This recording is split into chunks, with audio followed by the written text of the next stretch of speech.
holiday. I asked our trash guy about it, and they're a part of a union, and the union decided that they'd rather work on Thanksgiving and get the extra pay than get the extra pay over Friday and Saturday, making up for Thursday's pickups. All right. So, like, it works for me as a consumer. You know, That's surprising. The it just Thanksgiving makes more sense. So, Are you sick? well, the company is going to pay the overtime either way. Yeah, I am. Sorry to hear that. No, I just got a cold. It sounds worse than it is. I had that a couple weeks ago, so. Yeah, Eileen got it last week, and I thought I had escaped, but it finally caught up with me. It's just you're doing too much, man. Yeah. What are you going to do? I don't know. More. I don't know.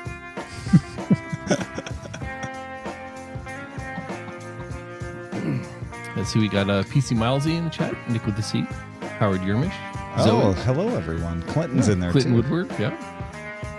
Appreciate y'all showing up. Everybody say hi to Max. Make Max feel welcome. Hey, hello. Hey, Max. You said hi, say hi to Max, and Zoe says hi to Amos. Well, she also said hi to Max. Yeah. The timing was entertaining, though.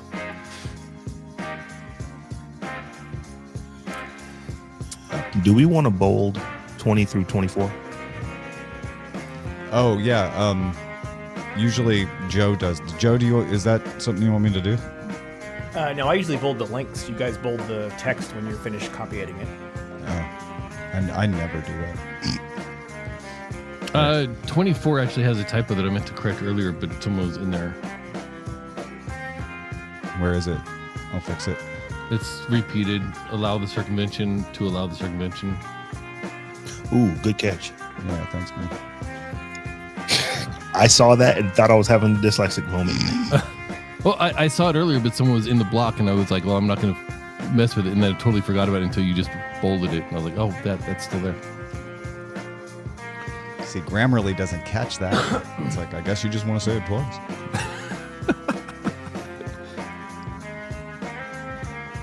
Well, it's Grammarly, not logically. Yeah, right.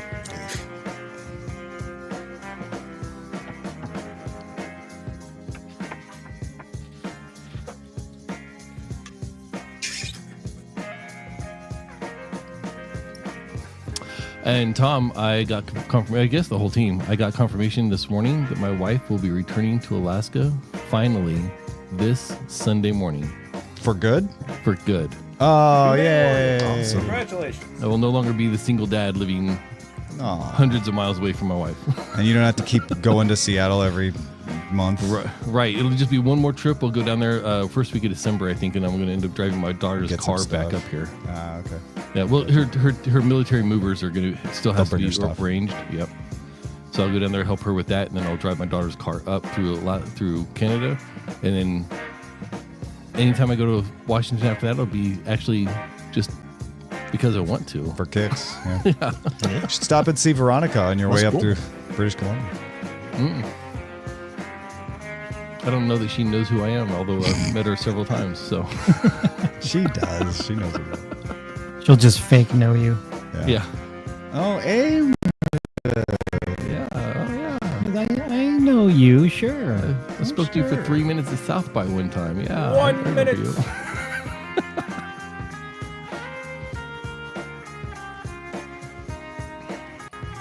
Everybody knows Amos. But next week I get to see Jen Cutter, and that's exciting. Oh, sweet. Yeah. But she's coming out toward you, right? That's. No, I'm going to Toronto next week. Oh, you were going to Toronto. Oh, I had a Yeah. moment. So I'm there for like 5 days. So while I'm there, her and I are going to go out and have dinner. Nice. That's cool. 30 seconds.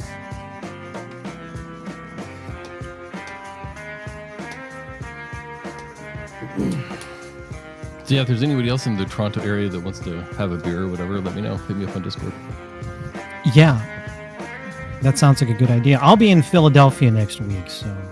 Would you rather be in Philadelphia? All things Yeah. considered. It's always sunny in Philadelphia. It is.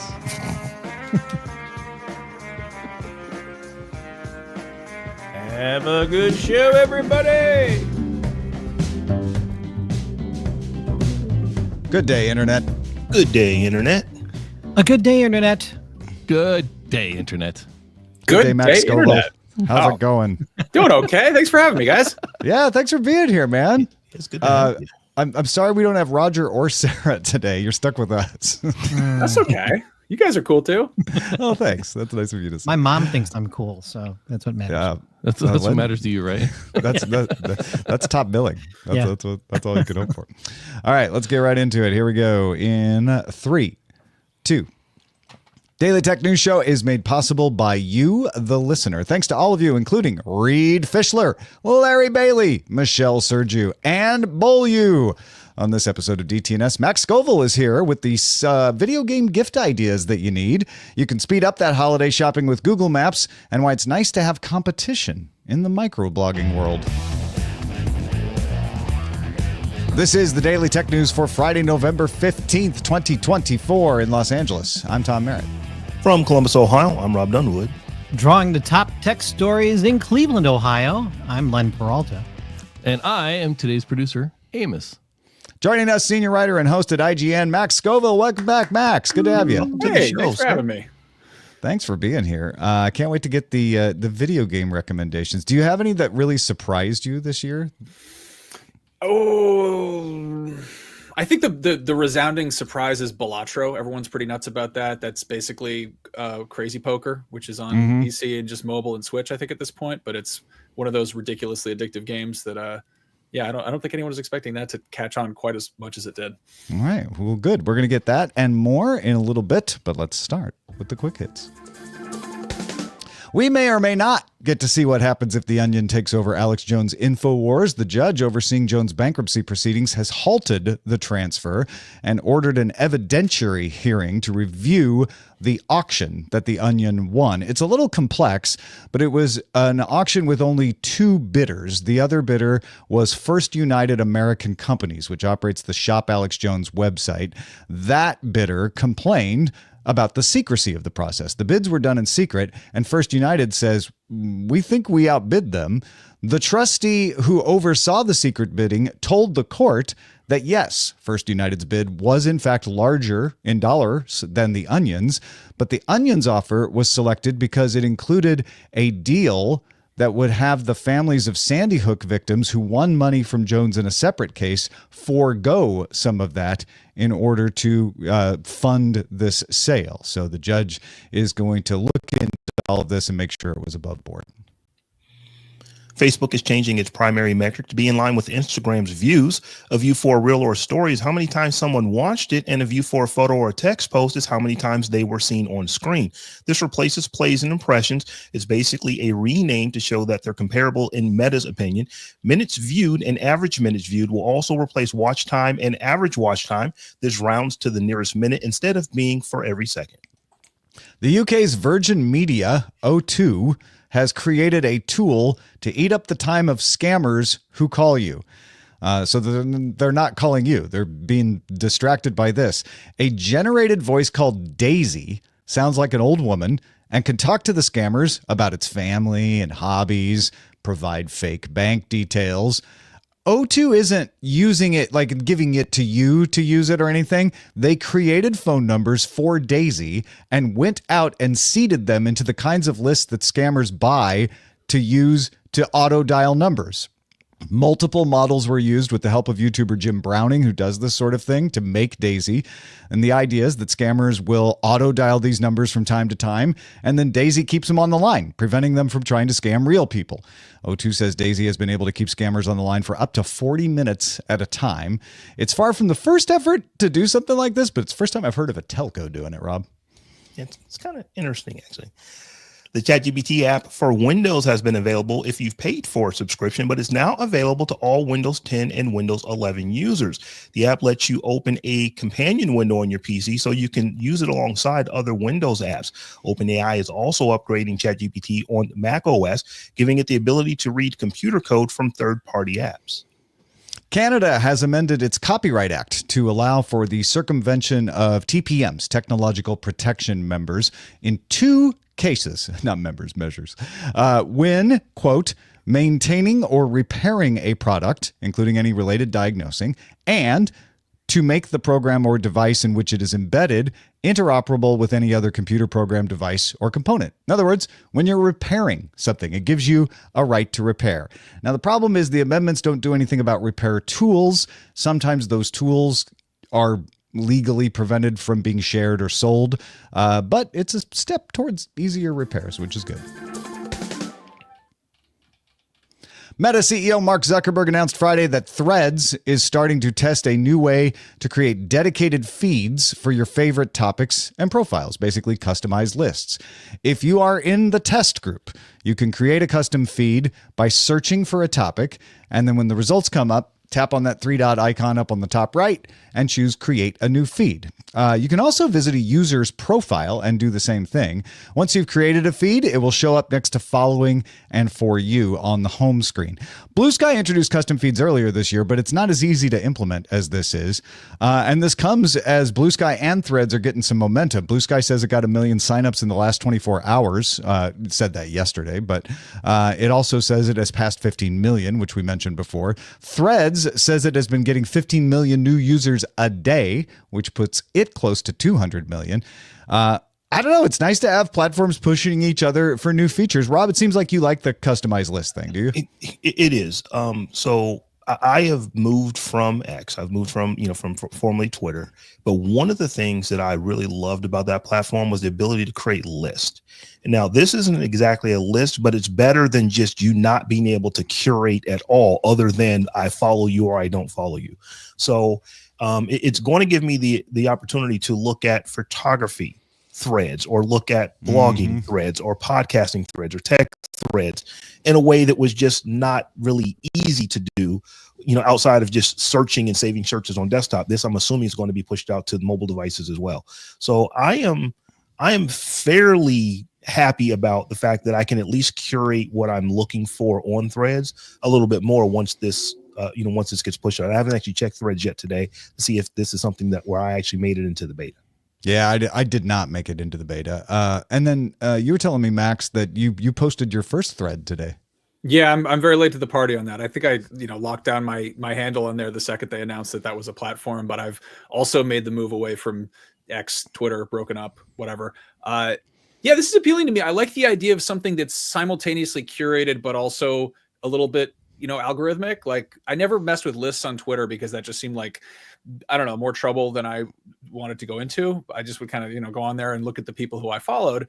But the idea of sort of being able to, pick the different groups of types of people that I wanted to deal with, plus some recommendations that fit those descriptions. It feels almost like a Spotify radio station, where it's some things it knows you like because you've deliberately followed those things manually, but then some other things that are in line with those things, which, that sounds neat. I might mess with that.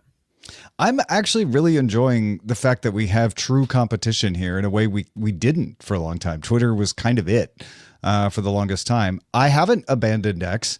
I still use it for a couple of particular things, and I know there's a particular audience that is on there. And so I'll kind of choose where I post stuff, like, oh, this feels more like a Threads thing, or this feels like a Mastodon thing. And then I recently started playing around with an app called Open Vibe, which you can get for Android and iOS, which lets you mix and match. You can actually post to Mastodon, Bluesky, Threads, and Nostr, which I'm not on, but maybe I will get on, all at once. Or you can choose, like, just send this to one of them or a couple of them. If there's more apps come along like that make it easier to do the posting, I kind of like having different platforms that are, trying to get an edge by making new stuff for us. I don't mind multiple platforms. I am happy that platforms like Bluesky are growing, and I mean growing fast. You said, Tom, that Threads grows at 1 million per day, which up until today or yesterday, the day before yesterday, they were growing by a Bluesky per month compared to what Bluesky actually is, just being over now 15 million. But the fact that they've added 1 million in 24 hours is pretty impressive, because one of the things about a community is that you need people there for there to be community type things going on. So one of the things that I always felt when I would go to Bluesky is that well, yeah, still nobody's talking about the stuff that I talk about. Let's go back over to where there are hundreds of millions of people. Threads did have a completely unfair advantage, though. They tied it to Instagram, which is also one of the biggest social media platforms on the planet. So they were able to just get critical mass literally within seconds, and everyone else had to grow it the hard way. But I am happy to see that other platforms, at least in a relative recent history, are growing by leaps and bounds. Yeah, I do think I agree with Clinton, who wrote in our chat room that Federation is cleaner, in that you can just have the one account and it can be seen in multiple places. But until Federation gets the critical mass, the cross posting and stuff is your next best way to manage this. And I do think it's worth pointing out that X still has 600 million monthly active users. So there's still a lot of people using it. It's not going away anytime soon. But Threads is growing. It's now 200 million. So it's starting to get in the conversation. And Bluesky obviously has been accelerating quite a bit last couple of days. Mastodon is still growing too, across all of its multiple servers out there. So I like that we have a little more choice, little more flavor across. I would like some one platform to sort of really secure itself as the big fish. It was nice for a minute when Twitter was just the one and only one you'd go to. There wasn't really that much competition, but this feels sort of like when blogging really blew up, and it was there was Zanga and LiveJournal and Blogspot, and it was just it was difficult to follow people in one place. It was just kind of a hassle, and I don't know. I'm greedy. I want the best of both worlds, because when there's a big fish, then you tend to lose the choice and the innovation starts to slow. But I'm with you. I don't want the complexity. I don't want to have to remember where people are as much. Yeah. So I mean, ultimately, it's the community more than the features that's going to dictate who comes out absolutely. on top. And I'm finding that what I thought would happen is happening, where there are different communities in the different platforms that I follow. Like sometimes I'll think of something and I'll be like, "Ooh, that's a Mastodon post. That's where I'm going to post that." Hopefully the Federation aspects of some of these platforms will help you not have to worry about what platform is on. You can just use your platform and kind of get to it. So we'll see how that works out as well. Google is making holiday shopping a breeze with new features for maps. Now you can search directly within the app for specific items like that perfect ugly sweater or last minute gift. Simply type what you need into the search bar and maps will show you nearby stores that might have it. Now, when I first read this story, it kind of, two things popped out. Number one, I'd use it because I am that shopper that always leaves one or two gifts for my wife to the absolute last minute. And it is just going to store. Do you have this? Do you have this? Do you have this? And if I could just on my phone go right to maps and say, just type it in and it tells me the stores that has it near me, that's going to be a benefit to me. The other thing was that I thought about is that, well, this is another way that Google may keep people in their ecosystem, because as long as you're using maps to do searches, or of course you're using Google to do searches, you're not using one of these things that has AI in its title. You're not using OpenAI's ChatGPT. You're not using Meta's, Chat Agent. You're not using Perplexity. So Google is in a fight for its life right now to keep search and stay where they are, in the number one spot. And they will be that for the foreseeable future. But every percentage that they lose hurts, because it's a big company that makes a lot of money. So this is one of those ways where I also thought that, if they're adding this here and it's a usable service, people already know maps. If it's just something that people use, that might keep them from going and trying to find something in ChatGPT.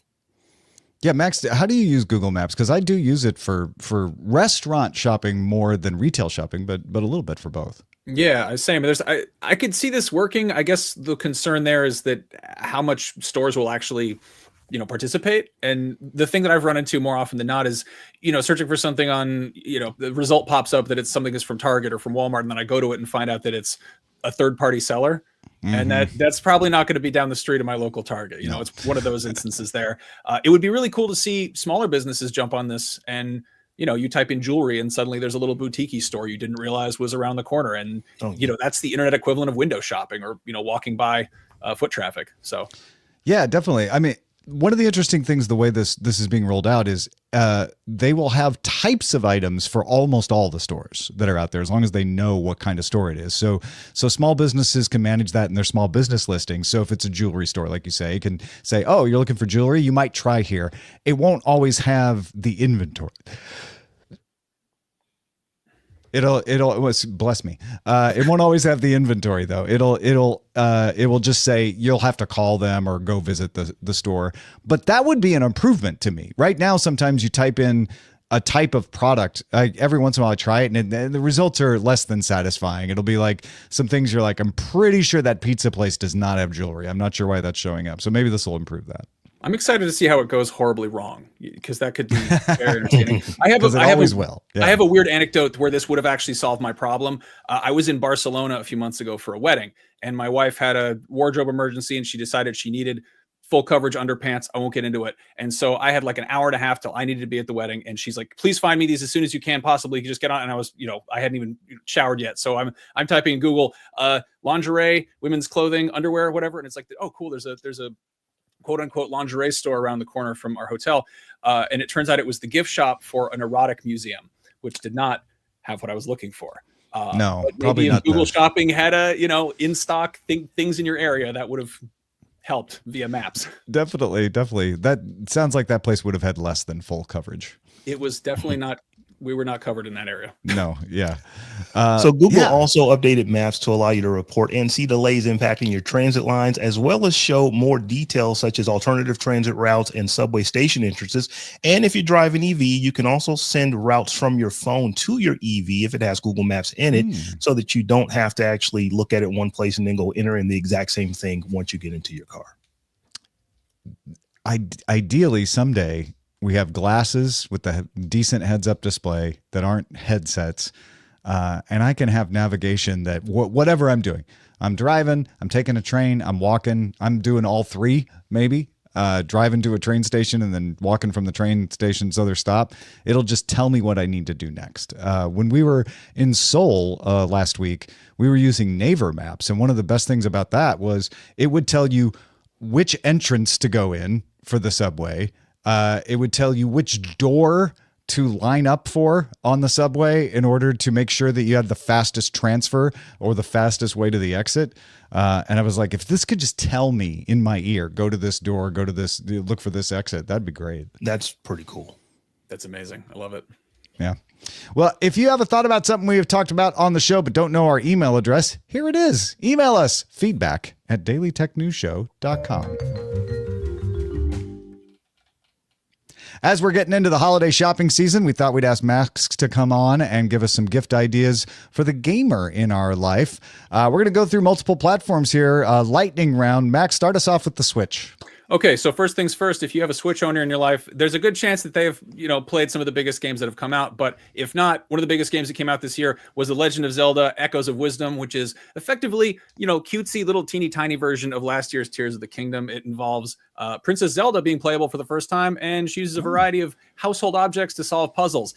If somebody in your life does not have a Nintendo Switch and you're considering getting them one, I don't recommend doing that right now unless they're really not too fussy about things, because Nintendo has said the Switch successor is going to get announced sometime before April of next year. So I think they're really just trying to clear out inventory of existing Switches. And, then again, it is pretty much dirt cheap to get a Switch nowadays.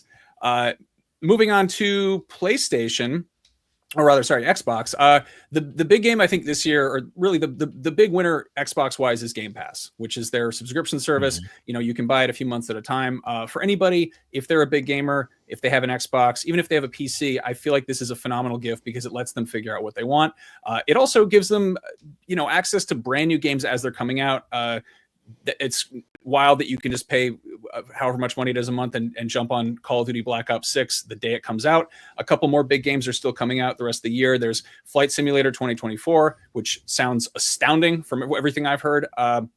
There's Stalker 2 Heart of Chernobyl, which is out on the 20th. And then in December, on December 9th, there's Indiana Jones and the Great Circle. And of course, all these games are available for purchase on their own.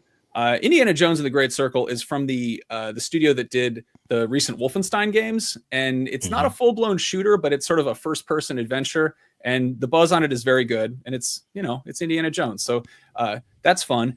If there's anybody in your life who doesn't have a console at all, and you want to give them kind of a affordable jumping on point, the Xbox Series S is the cheapest way to get in on this current gen of console, and that is that'll get you all the new games, and it works for Game Pass as well. Xbox's new marketing thing this right about now is they're just putting up things that aren't Xboxes, saying this is an Xbox. So if you have a certain smart TV, if you have a laptop, if you have a PC, if you have a VR headset, they've got basically ways to play Xbox games on other platforms besides a dedicated Xbox, which is kind of wild that maybe you don't have to pay a few $100 for a new machine to play the new games. You can just either stream it or install it. On the other end of the spectrum, if you've got a PlayStation fan in your life and you've got some money to throw around, the PS5 Pro just launched, came out last week. It is $700. It is a powerhouse. It is it is the most powerful console on the market right now. The consensus is that it's not necessary. It's not a deal breaker, but it will definitely be the best way to play some of the big games coming out next year. GTA 5, for instance, or the Ghost of Yote, which is the big old samurai game that is coming out sometime. We're not sure exactly when, but all the PS5 games will be coming to that, and they'll get some additional polish and bells and whistles, which is cool. The best PS5 game of the fall is Astrobot, which is a very adorable 3D platformer that is kind of an ode to just 30 years of PlayStation history. It's got tons and tons of wonderful little Easter eggs. It is a great way if you've got a younger gamer in your life, or if you're a gamer yourself and you want to expose a young kid to just 3D platforming. This is, I would say, Sony's closest thing to a Mario game they've done to date, which is pretty cool. There are plenty of cross-platform games that are on PS5, Series X, and PC, namely Call of Duty Black Ops 6. Call of Duty, annual tradition. It is regularly the best-selling game of the year, period. This time around, it's I think something special. I think that the folks at Activision kind of went nose to the grindstone and really refined things and got kind of interesting. And the campaign is one of the better campaigns that they've had in a very long time. Borrows from other types of gameplay. At times it feels like Hitman. At times it feels like Metal Gear. They did some really cool stuff with it. And then, of course, there's the multiplayer and zombies to go with that. Dragon Age Veilguard is BioWare's long-awaited RPG, and the people who like the original Dragon Age games seem really into it. It's gorgeous. It looks amazing. I haven't gotten into this myself. I'm not nuts about Dragon Age, but it seems to be a hit with people. Another RPG that is getting just high marks across the board is Metaphor Refantasio, which is a mouthful of definitely confusing words. This is a gorgeous JRPG from the team that did the Persona games and the Shin Megami Tensei games, which the Persona has made some of the recent best JRPGs, and this is kind of taking that approach, everything we learned from that, and throwing it in a very cool medieval landscape. So if you dig the idea of a turn-based RPG with great art direction, that's that. If you just want a good old-fashioned video game about shooting a whole lot of aliens, Warhammer 40K Space Marine 2 is exactly that. This is another long-awaited sequel. The original came out, I think, 2011. And, anybody who's been itching for a new Gears of War, this is the next best thing to that. So highly recommend that. On the hardware space, Steam Deck just announced that they're doing a white OLED. There it is right there. Look at that beautiful thing. I know people love white hardware. This is, I think, $679. It's the better screen, tons of storage, and it's going up for pre-order this weekend, I believe. It's up on the 18th. So I guess that's Monday. So keep an eye out for that. And then, of course, in the VR space, the MetaQuest 3S is the newest model, but with last gen's display, and you can grab it for $299, which is a pretty cheap entry point for VR. And it is, again, compatible. You can hook it up to your PC. It also is compatible with Batman Arkham Shadow, which is apparently awesome. I haven't checked that out yet, but it's the, tried and true Batman Arkham formula, but in VR, which sounds pretty cool. And in the VR space, there's a couple other big games coming out throughout the rest of the year. There's Metro Awakening VR, which is sort of subterranean post-apocalyptic Russian universe, but in VR. And then there's a game called Behemoth from Skydance, which is kind of looks like God of War crossed with Shadow of the Colossus. You fight a bunch of dudes on the ground in VR, and then you climb big old monsters and fight them. And then right before Christmas on the 19th, there's Aliens Rogue Incursion, which is Aliens in VR, which sounds nightmarish, but also kind of cool. No word on how that is. The jury's out. Haven't heard reviews for those, but that's something to keep an eye on. So that's those are my holiday gaming recommendations. When we talked about having Max go through this list, I was like, are we going to be able to get through this all? And you're like, yeah, I got this. Not a problem. That was impressive. Well done, man. Thanks for all these recommendations. Now, I own all of the consoles. I just got a brand new Series X for an Xbox, brand new, and I'm really loving on this X Game Pass because it downloads games so much faster than my original Xbox One. It would take me, to download a game that was, 20 gigs. It would take it, an hour or two on my old Xbox. Now it takes it 6 or 7 minutes, and I love that there's so many games that I can just play right at the, really on a whim, because I'm only waiting 10, 15 minutes for a game to, get to the point to where I have enough downloaded to where I can play it. And you did mention this, but Warhammer, it's beautiful and it is really, really good. It's just crunchy. Like it's just good old fashioned, shoot aliens in the face and step on their head. You don't have to think about much. Just aim, and you don't even have to aim if you put it on really low level. It's like you could just press buttons and things die. So it's kind of cool. So if I have this right on the hardware side, anyway, to sum up, if you want to get a console for someone who's just getting into consoles, the Series S. If you want the power console, it's the Pro, and if you don't have any money, it's the Switch. Something like that. I would honestly say just maybe hold off on the Switch, or just no. Nintendo puts out a bundle every year that has the Switch and Mario Kart 8, and it is consistently one of the best-selling things that comes out that year. Period. Mario Kart 8, despite having coming out in something like 20, it came out on the Wii U. It isn't like the top best-selling games every year, and I'm just wondering who doesn't have Mario Kart 8 Deluxe at this point. But if you know somebody who doesn't, keep an eye out for a bundle there. But if you know somebody who's a big Nintendo fan, maybe give them an IOU for a console next Christmas or something. There you go. Yeah, perfect. Thank you, Max. All right, let's check out the mailbag.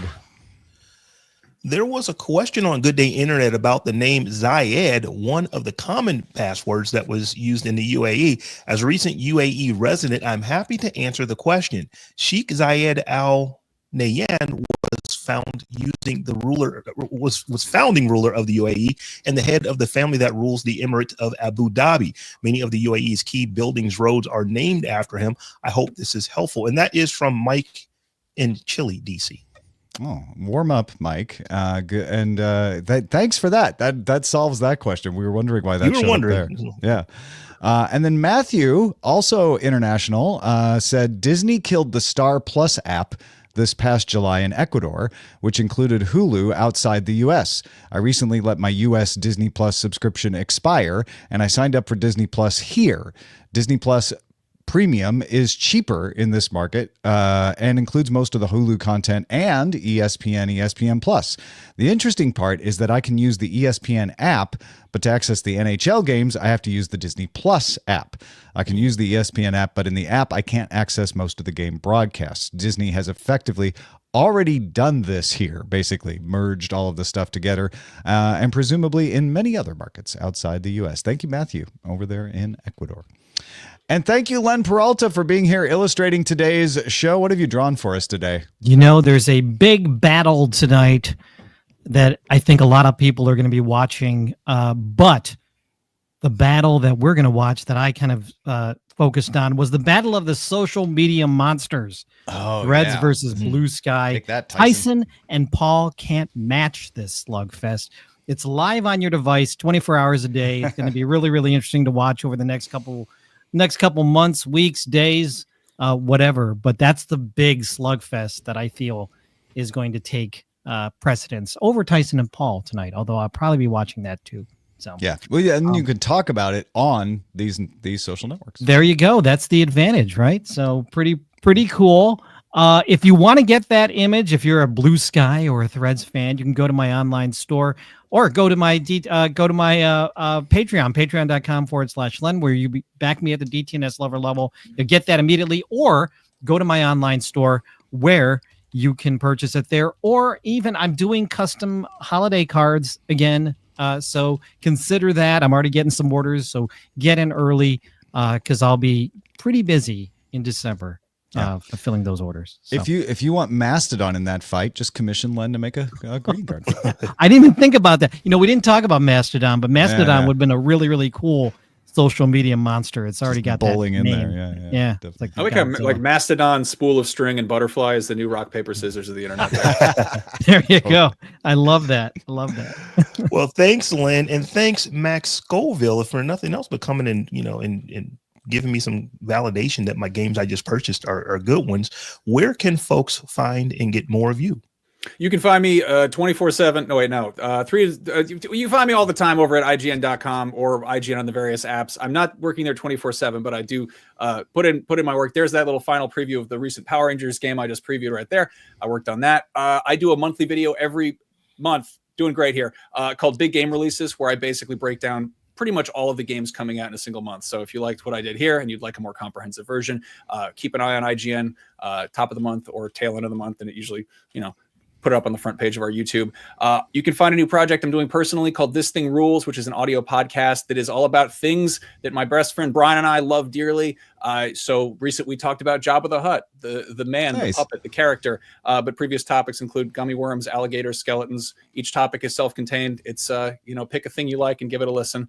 And then, other than that, just find me on social media. Say hi. Go find your favorite social media, find Max, and then go subscribe to This Thing Rules, wherever fine podcasts are vended. We also have a top 5 show at our YouTube channel. This week, we're counting down the top 5 things to shop for on Black Friday. It goes right along with what we were talking about.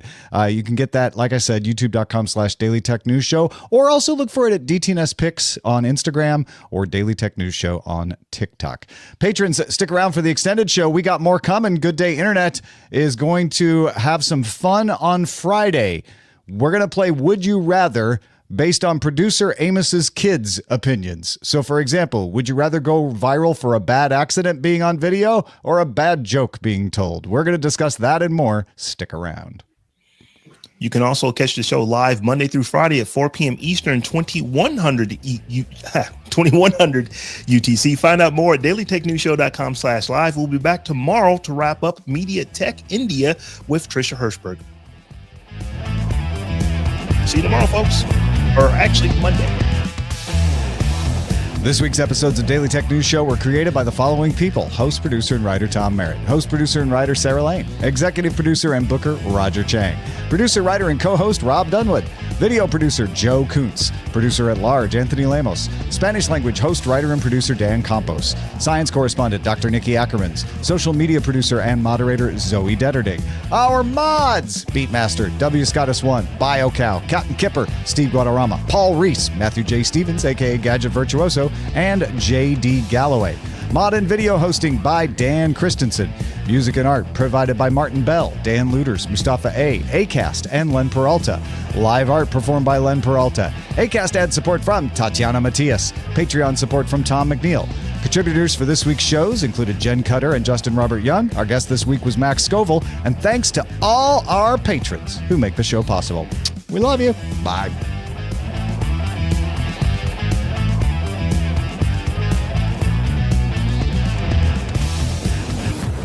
This show is part of the Frog Pants Network. Get more at frogpants.com. Diamond Club hopes you have enjoyed this program. Fantastic. We did it. Good job, Max. show, Thank you for that. gentlemen. Thanks for having me. Yeah. Max, thank you so much for that. Because I don't have a whole lot of time to play video games, but when I do, I open it. I'm like, oh, maybe I'll get a new video game. I have no idea what to get. So it's like super cool. By the way, now you're making me think I should get an Xbox because. Look, so here's my argument for an Xbox. And again, I'm not paid off by either of them. I host a weekly PlayStation show. The thing I love the most about an Xbox as a parent and a person with limited time and attention span, Game Pass lets you just check out a bunch of random little indie games you might not have ever seen for one low monthly fee. And the Xbox Series X lets you have multiple ones of those running in the background, so you can just quick resume and hop in and out of them, which makes it very easy to sort of pick up and put down whatever you're playing. Yeah. And the Game Pass is a brilliant gift idea. You know, like talk about the gift that keeps on giving, right? Like you're not just buying someone a gift card, you're buying them unlimited games basically. And on the PlayStation side of things, there is a PlayStation Plus Premium. Yeah, that's right. Which it doesn't have new games as often. It does here and there, but like it would be kind of cool if Sony, you know, matched up with what Xbox is doing. Yeah. Yeah. Sony Well, because with Game Pass, you don't even have to care so much well. about what hardware they have. Sorry, Amos. You don't have to care so much about what hardware they have. You know, if they've got a PC, if they got an old Xbox, they got a tablet. Like, there's all kinds of stuff. Yeah, I mean the cloud streaming is great on both, but it's like wild that for a little subscription fee, you can play a brand new Indiana Jones game. Yeah. You know, Christmas morning on your cell phone. I don't know if that's the best possible experience, but it's worth a shot. But you can do it. Yeah. Game Amos, Pass what were you is so- saying? I'm sorry, Amos. Go ahead. I was saying PlayStation tries to play it off like PlayStation Premium is the same as Xbox, the Game Pass, but it's not. It doesn't. It is not. It does not compare in any way, shape, or form. And then you can get if you really want to cross streams, you can get your Game Pass to work most of the time on a Steam Deck, so you can take it on the go. And you know the Steam Deck is the hardware equivalent of the Game Pass for the software. Game Pass gives you all the software pretty much anywhere you want to take it, and the Steam Deck is like, I'm the hardware that can handle whatever you want to throw at me. And you combine those two together, and you've got a portable version of being able to play pretty much anywhere. Yeah, I mean the Steam Deck is amazing for anybody who has a big old Steam library. You can also snag a ton of very cheap Steam sale games. I would say the one downside is that it's running on Steam OS, which is some derivative of Linux, I think. Yep. So getting anything that's Windows oriented running on there requires a little bit of fussing, but from what I've heard, the Asus ROG Ally, ROG, whatever you want to call it, is a comparable device that is a little bit more plug and play. Yeah, you can get Xbox Game Pass running on there, no problem. What do you call that? Because I used to say ROG, and then someone corrected me and said I should say ROG, and I've heard both. I mean, you're supposed to say Linux because it was a dude named Linus, but like I don't even know how you're supposed to say Asus, like what? Asus. Yeah. I've always called it the Rogue, like the Rogue Ally or the Nvidia. No, it's Nvidia. It's pronounced Asus Rogally. Yeah. It's the deal in Spyrone. It's interesting. My son and I have a habit of intentionally using the wrong version of a letter when we're saying names just to try to confuse other members of the family. It's like the one thing he and I agree on is this little game we play with everybody else. That's fun. I think my mom did that accidentally. That's family. Yeah, just real quickly wrapping up that Xbox discussion. I abandoned the Xbox because I didn't really like the subscription thing, but now you got me thinking maybe I ought to do that. I mean, the weird sort of back and forth there is that initially, if you wanted to play multiplayer on Xbox, it cost extra for gold. And then PlayStation implemented that with PlayStation Plus, but they kind of sugar-coated it by adding free games. And a bunch of very cool, like Rocket League started out as a PlayStation Plus game. The original Helldivers was on there at some point. And a lot of games, got a lot of attention because they were part of your free monthly bundle. And then when Xbox was like, oh no, we're going to up the ante here. This is an entire subscription service to get, a ton of games every month. Sony was like, we're not going to do that so much.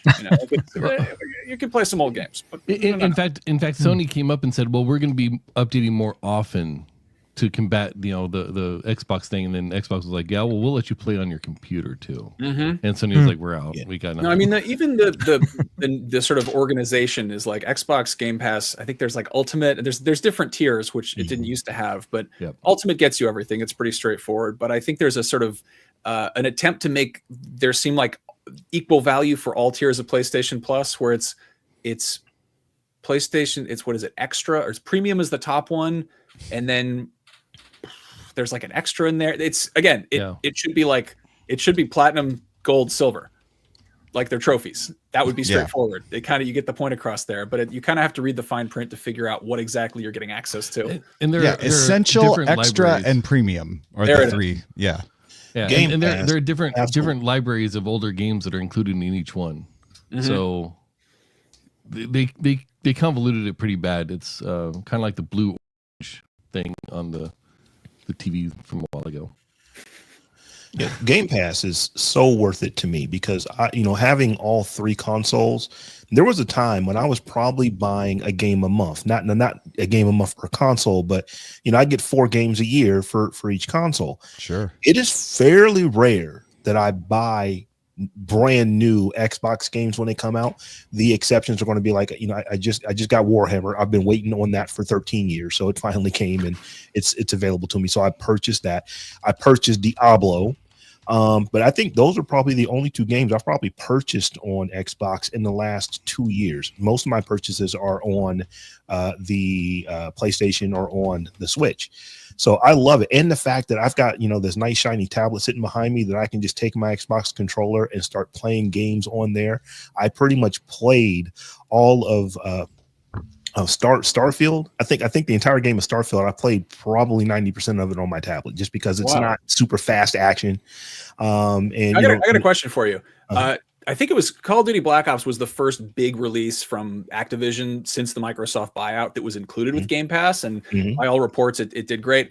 Diablo was the first big game that came out after that announcement, and you had to pay for it. If that had been included in Game Pass, would you have shelled out $70 for it?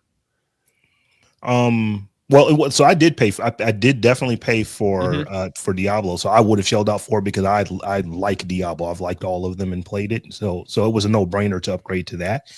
But if it would have, let's say if I would have not been a day one, but it would have been coming out like if I knew it was going to come out in 60 days or 90 days after it released, I definitely wouldn't have bought it. I would have just waited because I would have filled my time playing Black Ops.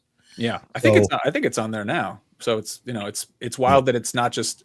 It's not just Xbox games; it's Bethesda and Activision games that are going to be included here. Which it's really good games. And here's the thing about games that came out years ago: if they were good years ago, they're still good today. Now they don't necessarily have the graphics and everything that you would have today, but a good game that came out a while ago, just because you may have missed it, doesn't mean that I missed this game 6 years ago. I can't go back and play it now because it's not going to look good. No, it'll look just as good as it looked when it came out and was a hit 6 years ago. And that's where Game Pass really is doing it for me. There's these games that I just didn't play years ago that are on here, and it's like, oh wow, this is actually really like Dead Space. Dead Space 3. The game is freaking awesome, and it's just free. Well, it's not free, but it's on Game Pass. So I love that platform. Max, what should I ask for Christmas if I'm going for an Xbox? Would I go for the S or the X? Who are you asking? Do they have deep pockets? Because the Series X is it's coming out of my pockets eventually. Yeah, the Series X is the heavy hitter. The Series S is they pitched it as being feature complete. It's going to have complete parity. I think aside from resolution or something like, or size of hard drive, whatever. It doesn't have a disk drive. But it also has been a little bit of a pain in the neck for some developers. Baldur's Gate 3 didn't come to Xbox for quite a cool minute because they were trying to get split screen co-op working on the Series S, and it just wasn't happening. So I think they maybe had to drop that feature on that version. Don't quote me on that, but it's less powerful, but it's still playing current gen games, which is awesome. Yeah. For a while there, they had a deal where you signed up for a year of Xbox Game Pass Premium, and you got the Xbox One S like for free, basically paid for. The crazy thing is, if you play enough games on Game Pass, it pays for itself. Like there's a whole rewards point system, which also gives you points for using Bing instead of Google and answering quizzes on their app or whatever. Like there's a bunch of sort of side quests you can do in addition to the side quests in game, but earning trophies, platinuming games, or not platinuming, getting the trophies, whatever you call it, completing those games will earn you points for Microsoft rewards, which can then be exchanged for a Series S if you play enough games. My buddy Brian managed to do that. He wasn't paying too much attention, and then he looked at his balance and went, "Oh, cool," and got a second Xbox for his guest room. Yeah, very cool. All right, well, it is Friday, so we always like to play a little fun game to wrap up the week. This week, Amos has created a balance game for us where he'll present two different options for us to debate. He's collected a few of these for us. Thank you for doing that, Amos. The first one we teased on the earlier Daily Tech News Show portion of the show. Would you rather go viral for an accident that was caught on video or go viral for bombing on a joke? And Amos, you you clarified for us in the pre-show before we went live that the bombing on a joke does not mean you get canceled. It just means it was bad. Nobody laughed. These are all inspired by conversations with the 9 and 11-year-olds, so there's no canceling to happen in any of this. Right. So there's no wrong answers. This is just you got to choose between the two. Rob, would you rather go viral for an accident caught on video or bombing on a joke? I'm going to say an accident caught on video simply because that just happened. And, viral for me, probably 10,000 people saw it. So wait, what happened? Cool. So I was basically playing. This is after, for those who follow Shannon Sharp, he's got his club Shay Shay. Shannon Sharp had a incident happen where he left his IG live on.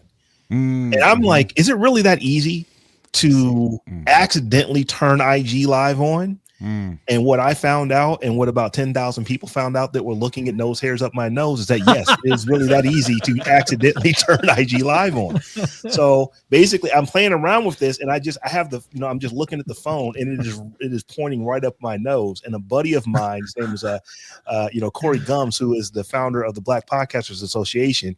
He hits me up and he's like, "Hey, dude, don't be an old man on the internet right now. Everybody is looking at your nose hairs." And so it wasn't so much my video. It was his reply to the video. And like I said, about 10,000 of my closest friends, saw it and commented on it before I was able to pull that thing down. That's funny. That's really funny. Max, what about you? Ooh, sorry if I cut it. I think my internet's being a little bit weird right now. Oh, no, you're good. I think, this is a tough one because I know I have a bunch of stand-up comedian friends who would probably love to go viral for any joke, even if it bombs, and that attracts new. But I feel like it's more lucrative to go viral for an accident because then you can become. Oh, you're looking at the returns on investment here. Okay. I mean, if you're going to embarrass yourself, you might as well, get paid for it. I feel like you go viral for an accident. You slip and fall on the ice and make a weird noise, then you can sell T-shirts. You become like, what is it, like Chewbacca mom or whatever? Like there's. Yeah. Chewbacca mom. How embarrassing is the accident, though? I guess that's the real question. Yeah. What kind of an accident is it? Like, hopefully it's not hurting you, right? That's No, I think that's in the vein of like, you're fine. like America's Funniest Home Videos. You get hit, in the crotch with a baseball or something. Yeah, I mean, that's, what's always weird on that show is that was so analog. That took so long to get those videos from happening to being on the air. That anytime it involved a kid, they'd interview them and it would be like an unrecognizable full-grown person. He's got a beard. What were you thinking when you said that funny baby word? It's like, I don't know. I was a baby. What are you asking me? 20 years ago. What are you talking about? I think did you make a lot of money, Rob, off of your going viral for your? Oh no, there was no money made. It was. I'm gonna go with the joke going bad. Okay, good. Only because my jokes usually fall flat anyway, so I think it would be easier for me to rebound if it went viral. I just think I'd be able to handle it better. I feel like with the accident going viral, though, you get a lot of sympathy. You get a lot of mockery. I'm not trying to say you don't, but you do get a lot of more people who are like, "Oh, that's too bad. I'm so sorry." It depends, but the joke, if it bombs, I'm like, all my jokes bomb. So I saw a clip where it was like everything that went wrong could have, and it was a woman walking out of somewhere and she's holding a drink, I think, and the wind blew and her skirt went up and she tossed her drink in the air and then slipped and fell on her butt. Just saw that one too. I was like, pretty good. How embarrassing. Yeah, I misunderstood the prompt because you guys are talking about actual accidents. I'm talking about something that I accidentally did. It works either way. It works either way. Either way. Yeah. I kind of went viral in my neighborhood in our homeowners association because I went outside and was telling the kids, be careful, the driveway is icy, and right as I said icy, I slipped on the sidewalk and landed flat on my back. Like there was I didn't crumple. Or it was feet up, back flat on the ground, and I just laid there moaning and didn't realize it was all on camera. My wife caught on the Ring doorbell and sent that around the neighborhood. Put it online. You can be rich. You went mini viral. I think for me it'd be going the accident because it's about intentionality. Usually, if I'm telling a joke, I want it to be good, and then it's like disappointing when it doesn't. Whereas an accident's like, well, that just happened. I didn't mean for it to happen. So, yeah, I feel like accident because there's more empathy there. But I know what you're saying, Len. It it's sort of like bad jokes, Yeah. No damage done. Right. Exactly. Well, yeah, depending, I suppose. All right, our next one is: would you rather know every song lyric or be able to play any instrument? Ooh. Oh my God, that's a no-brainer. That's easy. Yeah. Well, what do you got, Max? I mean, I would play every instrument. That would Oh, be okay. bad. You want to play? You want to be the virtuoso. I already have enough song lyrics stuck in my You're not head. going to sing anyway. You're just playing the instrument. Yeah, no, I got like 97% of the Bloodhound Gang's "Hooray for Boobies" that lives rent free in my head. No one needs to know that information. I could know the Fair. periodic table instead, or the piano. That would be cool too. So No, when you put it that way. the pitfall of that is that you'll be able to play the piano, the violin, the cello, guitar seamlessly, but you'll have to go like Yeah, you're going to be no good at karaoke. That's funny. I like that. What if you just went to karaoke, but you just played? You just played the instruments along with it. Yeah. I think Not bad. being able to play every instrument is probably a much more useful skill and much less mentally taxing. I personally, having been a band nerd, can play pretty much every wind instrument with the exception of double reeded. Like I can't play oboes and bassoons. I never learned the double reeded stuff. Okay. But like saxophone, clarinet, flute, all the wind instruments, I know how to play them. I know how to play all of the brass instruments that basically have bass clef because I play tuba. So how to play tuba, can play baritone, can play trombone, so on and so forth. So it's kind of like once you learn how to play one, you kind of know how they all work. And if you work at it, you can very easily, get to playing everything. So I would go with every instrument just because there's if you're a band nerd, like I said, like I was, you can fill in for pretty much anybody. Yeah, That's that's where I'm coming point. from. Like, if you know every lyric, that doesn't necessarily mean that you can carry a tune, right? Mhm. So that I guess that wasn't made clear. But if you know every instrument, man, I would love to be able to just walk into some place and then sit down at a drum kit and then just Walk to into a town. hotel lobby and just sit down at the piano and start. Yeah. jamming. I've had friends who could do that, and I'm just like so jealous. That's kind of cool. yeah. Although, if you know every song lyric, Fire, you could make bank on quiz shows. Is the conceit of the lyrics one, or the conceit of the instrument one, that you can't remember any lyrics? Because I feel like that's a fun. I think Amos? Don't know any lyrics. That wasn't clarified. This question arose because I tend to know a lot of song lyrics, and my kids are like, "Well, how many instruments do you play?" And I'm like, "I play the drums poorly." And they're so it's always like, would you rather be able to play the music or know all the lyrics? Because in their eyes, the I know every details song around. lyric ever. Yeah. So yeah. The song lyric thing's going to come up more often, but not in any kind of essential way, and definitely not in a way that's going to make you look cool just because you knew a song lyric. Right. Yeah. Whereas, if you can sit down and play the piano in the hotel, people would be like, "Oh yeah, that's kind of." What if you couldn't remember any lyrics and you're at a birthday party and you're just the only person not singing "Happy Birthday"? Because you can't. Suddenly you just look like a jerk and you're like, I don't know the words. That's when you grab the nearest flute. Exactly. The recorder. Yeah, you're playing the recorder. Pull my mouth harp out the pocket. Mouth harp out. Yeah, just gotta keep that in your pocket. All right, let's finish up with this one. Would you rather be able to cook any food or have any food delivered once a week for free, Amos? The Yes, delivery for free. Yeah. Okay. So would you rather From just be able to, anywhere, any at the food. drop of a hat, you can cook any food you want. You have that ability, but you have to do it. Yeah. Or would you rather have the ability to order food delivered from anywhere for free once a week? Just for yourself or for like your family? For the family. Yeah. This is Family. yeah. There's Once a week. there's no charge for extra plates in this. Yeah. category. The conceit was, would you rather be in the kitchen, be able to cook anything that your family wants to eat, or would you be able to just make a phone call and have that food delivered from anywhere on earth. from anywhere? Interesting. This one is so easy for me. Having something delivered every week Once is a absolutely week, it. yeah. Because I'll even go this. It could be the same thing being delivered every week, and I was still Really? Okay. So yes. For your family, if Whenever you're I feeding your want family delivered once a once week, per yeah, week, free. I'm going with that hands down.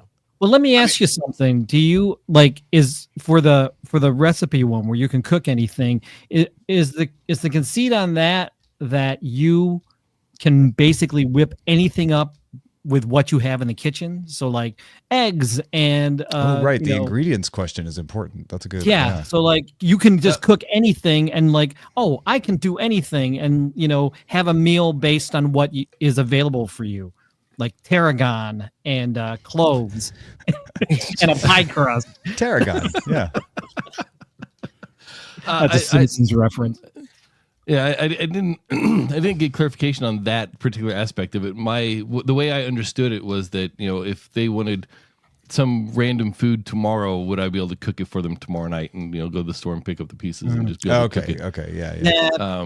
Delivery, because that means you have to go out and you have to buy the food, and it's like Even I'll go so far as to say, even if the ingredients magically show up in your fridge and you can cook them, you don't have to go to the effort to do it. If you're into cooking, if you enjoy it, then cook any food is clearly the answer. But if you're lazy like me and Rob, I think it's food delivered once a week. no, I'll give you a perfect I'm with you on example. that. Chris Ashley, he would by far take the cook any food. Oh, Yeah. definitely. Yeah. It is his hobby to cook. He actually, I'm bored. I'm going to get up and go cook something.